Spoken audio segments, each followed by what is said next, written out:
আসসালামু আলাইকুম। সবাইকে শুভেচ্ছা। এক যুগের বেশি সময় হয়ে গেছে বাংলাদেশে বিপিএল ক্রিকেট টুর্নামেন্ট চালু হয়েছে।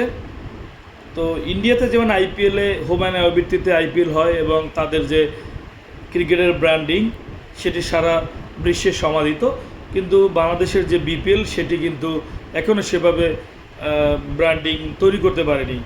তো এবছর বিপিএল গভর্নিং কমিটি তারা চাচ্ছে যে তিনটি যে ভেন্যু রয়েছে ঢাকা, চট্টগ্রাম ও সিলেট, তার বাইরেও আরও দুটি ভেন্যুতে তারা বিপিএল করতে চায়। বিশেষ করে বরিশাল দুইবারের চ্যাম্পিয়ন বরিশাল ক্রিকেট স্টেডিয়াম এবং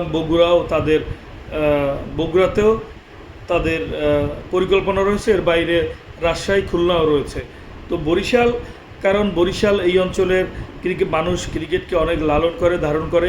বরিশাল ক্রিকেট দল যখন ফরচুন বরিশাল যখন চ্যাম্পিয়ন হয়, তারা যখন বরিশালে আসে সংবর্ধনায় প্রায় লক্ষাধিকের উপরে মানুষ সেখানে জড়ো হয়েছিল এবং মানুষের কি উন্মাদনা। এবং বরিশাল ক্রিকেট স্টেডিয়ামের কাজ প্রায় শেষের দিকে। আউটফিল্ডের কাজ যদি শেষ হয় এবং অন্যান্য কাজ শেষ করে বিসিবি যদি চায় এবছরই আয়োজন করতে, তাহলে আয়োজন সম্ভব।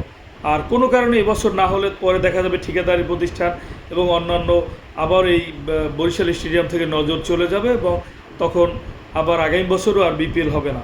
তো আমি এই জন্য এই অঞ্চলের যারা ক্রিকেট সংশ্লিষ্ট রয়েছেন, এই অঞ্চলের যারা প্রশাসনের কর্তা ব্যক্তি রয়েছেন, ফরচুন বরিশালের যিনি ওনার রয়েছেন, সবাই দলমত নির্বিশেষে দ্রুত আপনারা এটার জন্য জোরালো পদক্ষেপ নেন। প্রয়োজনে ঢাকা, বরিশালে মানববন্ধন করেন এবং জোর দাবি জানান যদি বরিশালে বিপিএল হয় এই অঞ্চলের ব্র্যান্ডিং বৃদ্ধি পাবে, বরিশালের পর্যটন শিল্প প্রসার ঘটবে, সর্বোপরি বরিশালের ক্রিকেট জেগে উঠবে।